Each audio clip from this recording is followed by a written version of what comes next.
আল্লাহ মানুষ প্রশ্ন করতে পারে আপনাকে মানবো তো মানবো কি কইরা, পাবো তো পাবো কি কইরা।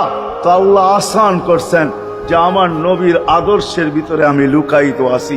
ফুলের ভিতরে যেরকম ঘেরান লুকায়িত থাকে, আমার নবীর আদর্শের ভিতরে আমি লুকায়িত। নবীর আদর্শ মানতে থাকবে, আমাকে পাইতে থাকবে। এই জন্যই রাসূলুল্লাহর আদর্শ দরকার, সিরাত দরকার, কেরিয়ার দরকার। আর কেন আপনি আদর্শ মানবেন না?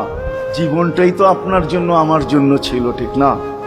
চোখের পানি ছিল তো আপনার জন্য, চিৎকার ছিল তো আপনার জন্য, রাত ছিল তো আপনার আমার জন্য, দিন ছিল তো আপনার আমার জন্য।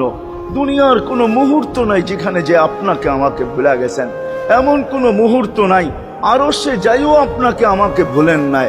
যখন আরশে গেছে আমার বিবেক বলে ওইখানে হারায়া যাওয়া দরকার ছিল।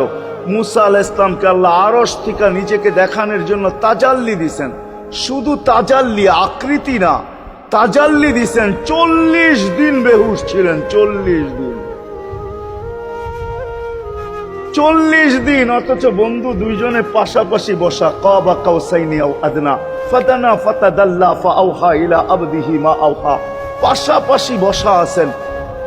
তীর ধনুক থাকলে আপনাদেরকে আমি দেখাইতে পারতাম কতটুকু কাছে হয়েছিল। এরকম কাছে হারায় যাওয়া দরকার ছিল। আল্লাহ যখন জিজ্ঞাসা করছেন কি চাইতে আসছেন, আসআলুকা উম্মতি, এইখানে উম্মত চাবো না তো আর চাবো কি? এই সুযোগ পাবো আর পাবো কখন? এই টেবিলে উম্মত না উঠলে উঠবে কোথায়? এরকম কাছে হব তো হব কখন? এত কাছে পাবো তো পাবো কখন? এত কাছে হব তো হব কখন? এরকম পরিবেশ হবে তো হবে কখন? আপনি এরকম খুশি আবার হবেন তো হবেন কখন? আপনি আমাকে ডাইকা নিয়ে আসছেন, মেহমান বানায়া, আপনি মেজবান, উম্মত চাই। আল্লাহ জিজ্ঞাসা করছে এইখানে উম্মত?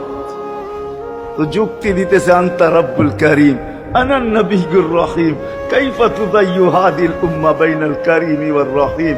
শুরুতে আপনি, শেষে আমি। শুরুতে আপনি রব্বে করিম, শেষে আমি নবী রহিম। দুইয়ের মাঝে উম্মত জাহান্নামে চলে যাবে। আমি আমার মনকে বুঝাইতে পারবো না, আমি উম্মত চাই। আল্লাহ সান্ত্বনা দিতেছেন, কাসসামতুল কিয়ামাতা কিসমাইন, কিয়ামতকে দুই ভাগে ভাগ করছি। আমি জানি আপনি একাই চিৎকার দিবেন কিয়ামতের মাঠে উম্মতি উম্মতি বইলা, আর কেউ উম্মতকে স্মরণ করবে না।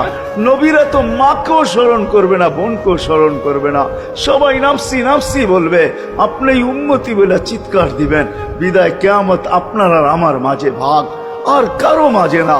সালতো তা সাফি তো সাফা, ওই দিন আপনি চাইতে থাকবেন, আমি দিতে থাকবো।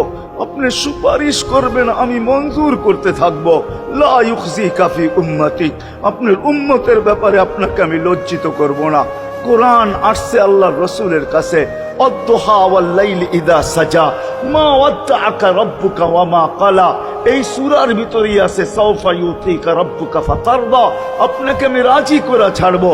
কোরআন যখন নাজেল হইতেন তো কি অবস্থা হইতো উলামারা জানে।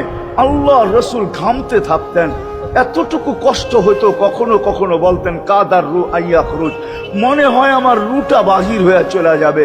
ওই কষ্টের ভিতরে জিবরিল যখন সাওফা ইউতিকা রাব্বুকা ফাতারদা পড়তেছিল, ওইখানেই থামায়া দিছে, জিবরিল থামো। বলছে কেন? সূরা এখনো শেষ হয় নাই। বলছে থামো, আল্লাহ আমাকে রাজি করতে চাইতেছেন, আমি এই মুহূর্তে আল্লাহর কাছে কিছু চাইতে চাইতেছি।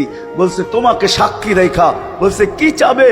তো চিৎকার দিয়া বলতেছে ইলাহি লান আরদা, ইলাহি লান আরদা হাত্তা ইয়াকুনা ওয়াহিদ মিন উম্মতি ফিন নার। ও মাবুদ, ও ইলাহি, ও আল্লাহ, এক উম্মত জাহান্নামে থাকা পর্যন্ত আপনার উপরে রাজি হব। আল্লাহ, এক উম্মত থাকা পর্যন্ত রাজি হব না। যে আরশে যায় বলে নাই, কিয়ামতের মাঠেও বলবে না। উম্মতি চিৎকার দিবে, হাসান হোসাইন দিবে না।